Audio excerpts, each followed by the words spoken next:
Hello everyone, எல்லாரும் எப்படி இருக்கீங்க? நல்லா இருக்கீங்களா? இன்னைக்கு உங்ககிட்ட பேசுகிற டாபிக் என்ன அப்படின்னு பார்த்தீங்கன்னா, இன்னைக்கு தமிழ்நாடு எதிர்பார்த்துட்டு இருந்த இல்லை இந்தியாவே எதிர்பார்த்துட்டு இருந்த அந்த ஒரு நாள் இன்னைக்கு வந்து நடந்திருக்கு.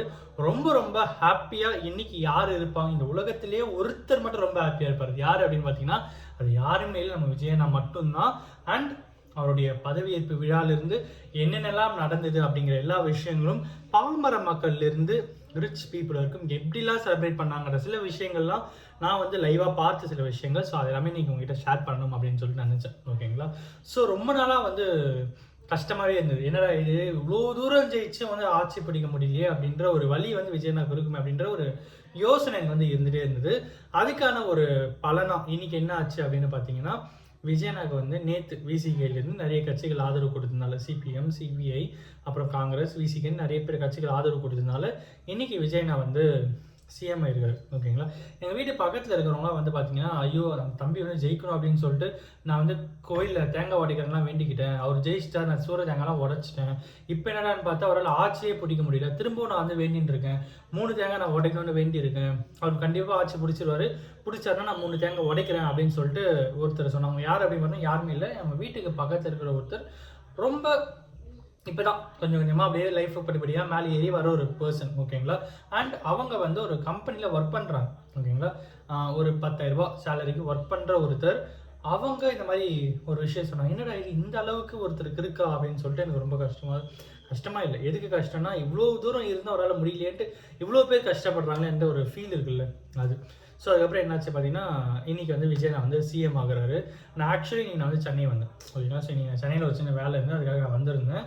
ஸோ நான் காலையில் கிளம்பும் போதே வந்து விஜயோட ஸ்வேரிங் செரிமனிலாம் பார்த்துட்டு அதுக்கப்புறம் தான் கிளம்புனேன். ஓகேங்களா?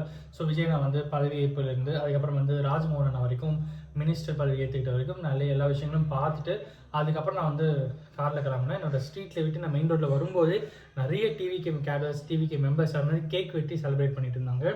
அதுவுமே நம்மளால் பார்க்க முடிஞ்சது. அதுக்கப்புறம் வந்து நான் வேறு ஒரு ஸ்டார் ஹோட்டலுக்கு போயிருந்தேன். அங்கேயும் பார்த்தீங்கன்னா விஜய் என்னுடைய டிவிகே ஃப்ளாக் ஷேப்பில் ஒரு கலர்ஸில் ஃப்ளாக் மாதிரி ஒரு கேக்கு, அது வந்து Kanagaraj to TVK Vijay Anna, I mean CM Vijay அப்படின்ற மாதிரி போட்டு, சிஎம் டியர் விஜய் அப்படின்ற மாதிரி போட்டு ஒரு கேக் இருந்தது. ஸோ அதெல்லாமே பார்க்கும்போது ரொம்ப ஹாப்பியாக இருந்தது. ஒரு பாமர மக்கள் ஒருத்தர் தேங்காய் உடைக்கிற அப்படின்னு வேண்டிக்கிட்டவங்கலேருந்து ரிச்சாக ஒருத்தர் வந்து ஒரு கேக் வாங்கி வெட்டுற அளவுக்கு இன்றைக்கி விஜயனுடைய டே வந்து இருந்திருக்கு அப்படிங்கிறது வந்து இட்ஸ் அப்சல்யூட்லி கிரேசி. அந்த எல்லாருமே ஒரு விஷயம் விஜய் நாய்ட்டு ரொம்ப மிஸ் பண்ணுவாங்க. அது வேறு எதுவுமே இல்லை, அவருடைய சினிமா ஃபீல்டு, அவருடைய மூவிஸ். தீபாவளி வந்து அவரோட மூவிஸ் வரும், பொங்கல் வந்து அவரோட மூவிஸ் வரும். இந்த ஃபெஸ்டிவல் டைம்னு வந்தாலே நமக்கு வந்து டக்குன்னு விஜயனா படம், அஜித் சார் படம், இந்த மாதிரி தான் நமக்கு வந்து தோணும். நம்ம வந்து போவோம், கரெக்டுங்களா? பட் இப்போ வந்து அந்த 2 லெஜெண்ட்ஸோடைய மூவிஸ் வந்து ரொம்பவே மிஸ் பண்ணுறேன். பேட்லி மிஸ்ஸிங் பர்சன்ஸில் நானும் ஒருத்தர். என்னுடைய ஃப்ரெண்டுக்குள்ள கேங்காக போய் நாங்களாம் படம் பார்ப்போம். விஜயனா படம்னாலே எனக்கு போய் கேங்காக தான் போய் பார்ப்போம். இன்றைக்கி அதுவுமே மிஸ் ஆகுது அப்படிங்கும்போது ரொம்ப ரொம்ப ஒரு பக்கம் கஷ்டமாக இருந்தாலும், இன்னொரு பக்கம் என்ன அப்படின்னு பார்த்தா, நம்ம பார்த்து வளர்ந்த ஒரு நபர் இன்றைக்கி வந்து தமிழ்நாட்டோட சீஃப் மினிஸ்டராக இருக்கார் அப்படின்னு பார்க்கும்போது ரொம்ப ஹாப்பியாக இருக்குது. அண்ட் ஹோப் ஸோ அவர் மிகப்பெரிய கங்க்ராச்சுலேஷன் திரும்பவும் நம்ம சொல்லிப்போம். அவருடைய லைஃப், அவருடைய ஜேர்னி, அவருடைய விஷயங்கள் எல்லாமே வந்து பக்காவாக சூப்பராக ஸ்கெட்சு போட்டு கரெக்டாக போகணும் அப்படின்னு வந்து வேண்டிப்போம்.